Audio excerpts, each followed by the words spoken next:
Today, for Devotions with Daniela, we are reading from Daniela's book, The Culting of America. I'm picking for today. Why do cults always have comics? Oh, the Mormons were so great to give me a polygamy cartoon just in time for this one. The combination of words and pictures is a powerful tool for propaganda because it engages both the rational and emotional parts of the brain, reinforcing messages more effectively than words or images alone. Images evoke immediate emotional responses, such as fear, anger, pride, or empathy, before the viewer even processes the words. The human brain can identify images seen for as little as 13 milliseconds, faster than a blink. And when both visual and verbal channels in the brain are activated simultaneously, a phenomenon called dual coding, our understanding, engagement, and recall increase.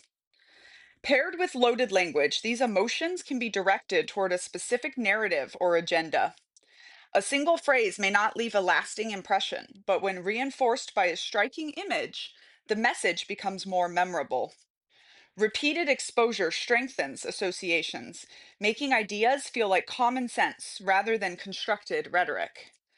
Propaganda often reduces complex topics to easily digestible visuals, such as caricatures, symbols, or dramatic photographs that fit neatly into a pre existing worldview. Word then guide interpretation, ensuring the audience takes away the intended message. One of the most egregious examples was Joseph Goebbels' Nazi propaganda. Anti Semitic slogans were paired with posters depicting Jewish people with exaggerated, grotesque features, portraying them as threats to society and justifying discriminatory policies and violence. Today, political memes on social media have perfected this technique, pairing images with short, emotionally charged text that can spread rapidly via algorithms, reinforcing messages without requiring deep engagement. While some memes are harmless entertainment, others play a role in spreading extremist ideology. As Aaron Grace of the Nebraska Examiner explains, experts are concerned about a subset of memes and the role they play in spreading extremist ideology and potentially radicalizing consumers to violence. By condensing complex, harmful ideologies into simple visuals, these memes can normalize and mainstream dehumanization. Their viral nature and coded messaging makes extremist memes more dangerous. Grace further says that although extremist memes may start in the dark fringes of the internet, they often move into the mainstream, where, when people object, creators and sharers use the cartoonish comedic nature of memes as plausible deniability. I was just kidding. Comics don't just explain ideas, they sell them. As Rick Marshall put in Drawing Power, corporations do not spend billions of dollars on advertising unless it works and works well, programming the patterns of consumer habits. And very often, cartoons and comics have been the bait that has lured the prey, aka the rest of us suckers. As Dr. Mara Einstein, author of Hoodwinked, a book about how brands use cult tactics, explained to me, the way brands work is through a combination of symbol and mythology. Disney's castle means magic. BMW is the ultimate driving machine. Apple is think different. The logo is simply the container for meaning making, a symbol into which ideas can be embedded. In the Children of God cult, complicated theology was turned into cartoons, simple, engaging, and easy to remember. My stepfather, in partnership with former Fleetwood Mac guitarist Jeremy Spencer, spent his life drawing cult comics, which we handed out worldwide.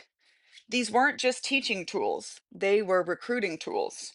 Rebranding extreme beliefs with playful images softened their impact, making them feel fun and approachable. It's about selling extremism with a smile. Mainstream religious groups frequently employ this technique. The LDS Church, for example, uses an animated short to explain polygamy's origins in their early theology. Instead of addressing the harm polygamy caused, the cartoon frames it as a righteous, divinely inspired practice, just another part of God's plan. By turning a controversial history into a kid friendly story, the church ensures young members accept it without question. Chick tracts, created by evangelical artist Jack Chick, are another example. These pocket sized comics boil Christianity down to black and white morality tales. Literally, sin is bad, hell is real, salvation is simple. Chick tracts work because they don't require deep thinking. They strip away nuance to make a complex theological issue feel as obvious as a superhero's fight against evil. Much like cult comics, they sell a worldview in a format that feels familiar and non threatening. The Become Jehovah's Friend series, starring two kids named Caleb and Sophia, does the same thing. These bright, friendly cartoons teach Jehovah's Witnesses doctrine through relatable childhood experiences: how to be obedient, why questioning is dangerous, and how to separate from worldly people. On the surface, they seem harmless, but for kids raised in the faith, they serve as early indoctrination, reinforcing group values in a way that feels natural and fun. Much like Veggie Tales, the cartoons turn theology into entertainment, ensuring kids absorb doctrine before they develop the ability to question it. Republican Dog has something to say. Logos, comics, cartoons. They're not just about storytelling, they're about control, because a message that's seen over and over goes beyond informing. It shapes reality. And once you've absorbed that reality, questioning it feels impossible. Culting of America is available for pre sale now, and it comes out on January 20th.